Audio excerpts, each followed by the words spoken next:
How to remove red wine from your carpet. Things you will need: dish soap, white vinegar, a bowl of hot water, a towel, and a spoon. To make the solution, get a bowl of hot water and add 1 tablespoon of dish soap and 1 tablespoon of white vinegar.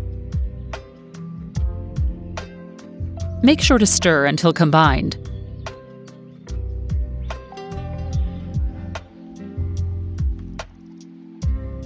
Thoroughly cover the wine stain with the solution. Gently blot with the towel and repeat until the stain is gone. Repeat the process as needed until the stain is removed.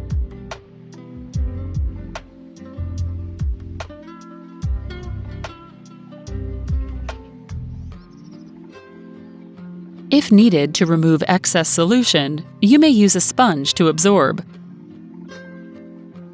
Or you may use a spoon to gently remove the excess mixture from the surface.